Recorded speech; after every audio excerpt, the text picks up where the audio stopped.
கடந்த பிப்ரவரி மாதம் 25ஆம் தேதி ஒட்டுமொத்த தேசத்தையும் உலுக்கிய ஒரு மரண செய்தி என்னவென்றால், தோழர் நல்லக்கண்ணு அவர்களின் மரண செய்திதான் ஒட்டுமொத்த தேசத்தையும் கண்ணீரில் மிதக்கச் செய்தது. 2026 பிப்ரவரி 1ஆம் தேதி அன்று உடல்நலக் குறைவு ஏற்பட்டு சென்னையில ராஜீவ்காந்தி மருத்துவமனையில அனுமதிக்கப்படுறாரு. இன்றைக்கு சாதாரண கவுன்சிலர் கூட உயர்தர சிகிச்சை அளிக்கக்கூடிய தனியார் மருத்துவமனைகள் அனுமதிக்கின்ற காலத்துல எளிமையின் இலக்கணமாக சென்னை அரசு பொது மருத்துவமனையா இருக்கக்கூடிய ராஜீவ்காந்தி மருத்துவமனையில அனுமதிக்கப்பட்டு சிகிச்சை பெற்று வராரு. பிப்ரவரி 1ஆம் தேதி அனுமதிக்கப்பட்ட தோழர் நல்லக்கண்ணு அவர்கள் தொடர்ந்து சிகிச்சை பெற்று வராரு.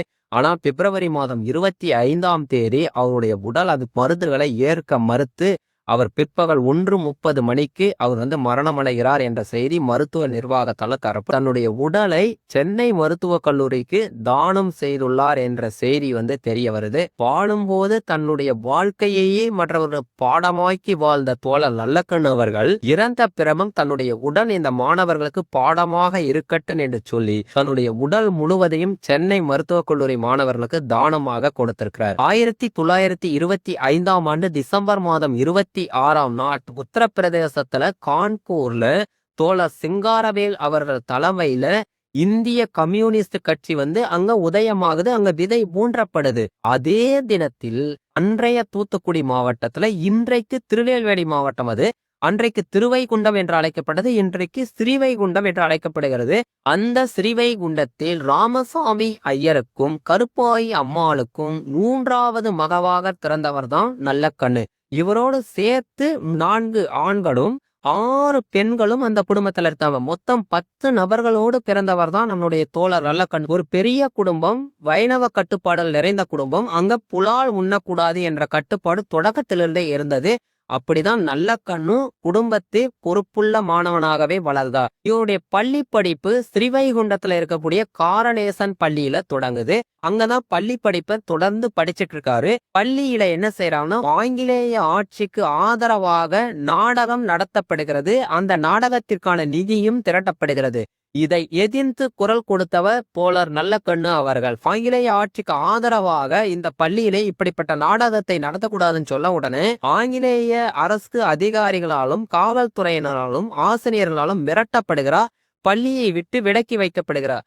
அந்த நேரத்தில் அடுத்த நாள் மாணவர்களை ஒன்று திரட்டி மிகப்பெரிய போராட்டத்தை முன்னெடுத்தவர் தோழர் நல்லக்கண்ணு அவர்கள். தன்னுடைய மாணவ பருவத்திலேயே அவர் எவ்வளவு நாட்டுப்பற்று மிக்கவராக இருந்தார் அப்படின்றத நம்மால பார்க்க முடிகிறது. இன்னும் சொல்ல போனா, ஏன் இந்த நாட்டுப்பற்று அவருக்கு ஏற்பட்டது அப்படின்னு சொன்னா, அவங்க அப்பா ஜூரி உறுப்பினரா இருக்காரு. ஜூரி உறுப்பினர் அப்படின்னா நீதிமன்றத்துல 12 பேர் கொண்ட குழு இருக்கும். அதாவது பொதுமக்கள் பங்கேற்பு இருக்கணும்ன்றதுக்காக அன்றைக்கு ஜூரி உறுப்பினர்கள் நியமிக்கப்படுறாங்க. ஒரு கேஸ் போகுது அப்படின்னா அதை தீர நீதிபதி விசாரிக்கிறாருன்னா அந்த விசாரணை கோப்புகளை பெற்று ஆதாரங்களை பெற்று இது சரியான வழக்கு செல்கிறதா, சரியான தண்டனை வழங்கப்படுகிறதா, குற்றவாளி நானா என்பதை ஆராய்ந்து தீர்ப்பு சொல்லக்கூடியவர்கள் தான் இந்த ஜூரி உறுப்பினர். அப்படிப்பட்ட மகத்தான பணியில ராமசாமி ஐயரும் இருந்தா.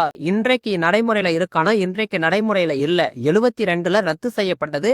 இந்திய அரசியலமைப்பு சட்டத்தின்பால் ஆட்சியில நீதிபதிகள் அந்த பணியை இன்னைக்கு செய்து கொண்டிருக்கிறார்கள். அப்படிப்பட்ட குடும்பத்துல பிறந்த நல்லக்கண்ணு இன்னும் சொல்ல போனா தன்னுடைய அண்ணன் காங்கிரஸ் கட்சியில இருந்ததுனால அவர் அப்பப்ப மீட்டிங்லாம் போகும்போது இவரும் உடன் சென்று பண்டித ஜவஹர்லால் நேரு, மகாத்மா காந்தி மற்றும் மோதிலால் நேரு போன்றவர்களோட உரைகளை கேட்கக்கூடிய வாய்ப்பா இருந்தது. தூத்துக்குடிக்கும் திருநெல்வேலிக்கும் இடையில தான் ஸ்ரீவைகுண்டம் இருக்கு. அப்ப பெரும்பாலும் தூத்துக்குடியிலிருந்து திருநெல்வேலிக்கு போகக்கூடிய அரசியல் கட்சி தலைவர்கள் அனைவருமே இந்த ஸ்ரீவைகுண்டத்தின் வழியாகத்தான் போக வேண்டிய சூழல் ஏற்பட்டது. அப்ப ஏதேனும் மாபெரும் தலைவர்கள் இவர் அவர்களை காணக்கூடிய வாய்ப்பு இவருக்கு கிடைத்திருக்கின்றது. மிகப்பெரிய பேராக கருதப்படுகிறது. இதே போல கம்யூனிஸ்ட் இயக்க தோழர்கள் அந்த வழியா வந்திருக்காங்க. போகும்போது இவர் பார்த்திருக்காரு. அவருடைய முறைகளை கேட்கக்கூடிய வாய்ப்பு இவருக்கு ஏற்பட்டிருக்கு. அதையெல்லாம் கேட்டுதான் சுதந்திர கனல் இவருக்குள்ள பற்றி எரிந்திருக்கிறது. காங்கிரஸ் கட்சியில தீவிர உறுப்பினரா இருக்காரு. மேலும் பாத்தீங்கன்னா மாணவ பருவத்திலேயே பேரணி நடக்கும் போது உதவி செய்யறது, கொடி பிடிச்சுட்டு போறது, பேரணியில மாணவர்களை ஒருங்கிணைக்கிறது, அவர்களுக்காக சிறு சிறு உதவிகள் செய்வது, கொடி கம்பங்கள் நடுவது போன்ற படிகளையும் செய்திருக்கார்கள். அப்படின்னா அவருடைய உள்ள உறுதியை நாம் பார்க்க முடிகிறது. கம்யூனிஸ்ட் கட்சி தோழர்கள் ஜீவானந்தம், சிங்காரவேலர் போன்ற தலைவர்கள் வரும்போது அவர்களுடைய உரைகளை எல்லாம் கேட்டு வளர்ந்தவர் தான் நல்லக்கண்ணு அவர்கள். மாணிக்கம், சிங்காரவேலர் இது போன்ற கொள்கை பிடிப்புள்ள தோழர்களோடையே வளர்ந்திருக்கார். அவர் காரனேசன் பள்ளியில படிக்கும்போது ஒரு முறை என்ன செய்யறாரு, பிரிவைகுண்டத்துல இருக்க முடிய வாசகர் சாலையில நல்லக்கண்ணு தொடர்ந்து படிக்கிறத அவருடைய இந்திய ஆசிரியர் பலலேசம் பாக்குறாரு. அட, நம்ம மாணவனாச்சே, தொடர்ந்து வாசகர் வட்டத்துல படிக்கிறாரேன்னு ஆச்சரியப்பட்டு அந்த மாணவனுக்கு என்ன செய்யறாரு அப்படின்னா, ருசிய வரலாறு குறித்தும் மார்க்சிய கம்யூனிஸ்டிய புத்தகங்களை அவருக்கு வழங்குறாரு. ருசிய வரலாறு கொடுக்கிறாரு. அதுக்கப்புறம் காரல் மார்க்ஸோட மூலதனம் புத்தகம் கொடுக்கிறாரு. காரல் மார்க்ஸ் வாழ்க்கை வரலாறு கொடுக்கிறாரு. சுவாமிநாத சர்மா எழுதிய உலக வரலாறு, இந்திய சுதந்திர போராட்டம் பற்றிய புத்தகங்களை எல்லாம் நம்முடைய தோழர் நல்லக்கண்ணுவுக்கு பலவேசம் கொடுக்கிறாரு. இந்த இடத்துல ஆசிரியர்கள் ஒரு செய்தியை புரிந்து கொள்ள வேண்டும்.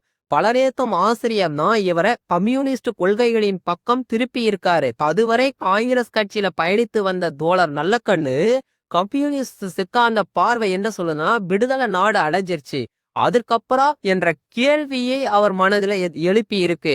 என்ன அப்படின்னு பாக்குறீங்கன்னா, நாடு சுதந்திரம் அடைந்துருது. ஆனா சுதந்திரத்துக்கு பிறகு இந்த நாடு எப்படி இருக்கும்? இங்க இன்றைக்கு ஜாதிய கட்டமைப்புகள் அப்படியே இருக்கு, வறுமை அப்படியே இருக்கு, ஏழை பணக்காரனிட பாகுபாடு இருக்கு, இனங்களால மதங்களால வேறுபட்டு கிடைக்கிறது நாடு.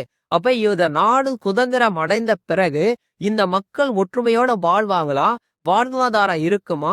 வசதிகள் இருக்குமா? வறுமை ஒழியுமா? ஜாதிய கட்டமைப்புகள் ஒளிந்து போகுமா? இப்படியெல்லாம் கேள்வி கேட்க ஆரம்பித்த அதுதான் காரல் மார்க்ஸோட சிந்தனைகள்ல அப்படியே ஒத்து போறாரு. ரஷ்ய புரட்சி அதை குறித்தெல்லாம் புத்தகங்களை தேடி தேடி படிக்கிற Karl Marx, Engels, Fidel Castro, இவர் சேனுவாரோ போன்றவருடைய நூல்கள் இவருக்கு அதிக உத்வேகத்தை எழுப்பியது. இன்றைக்கு பலவேசம் போன்ற ஆசிரியர்கள் இந்த சமூகத்துல இருந்தா நம் மாணவர்கள் அனைவரும் நிச்சயம் தோழர் நல்லக்கண்ணு போல ஒரு மாபெரும் தலைவர்களாக உருவாகுவார்கள் என்பதில் எள்ளளவும் ஐயமில்லை. அப்படின்னா பலதேசம் ஆசிரியர் அந்த இடத்துல அவரை கம்யூனிச சித்தாந்தங்களின் பால் ஈர்ப்பு கொண்டவராக மாற்றவில்லை எனில் என்ன ஆகியிருக்கும் நினைத்து பாருங்க தோழர்களே. ஒரு எப்பேற்பட்ட தலைவரை இந்த தேசம் இழந்திருக்கும் அல்லவா? பலதேசம் ஆசிரியர் இன்று இருந்திருந்தால் அவர் எவ்வளவு பெருமைப்பட்டிருப்பார் பாருங்க. வையத்துள் வாழ்வாங்கு வாழ்வா, வானுரையும் தெய்வத்துள் வைக்கப்படும் என்று ஒரு மாணவனை உருவாக்கி இந்த சமூகத்திற்கு கொடுத்திருக்கக்கூடிய அந்த ஆசிரியரின் பங்கு மகத்தானது. நல்லக்கண்ணு புகழ் இருக்கும் வரை பலவேசம் ஆசிரியரின் புகழ் என்றும் மங்காது.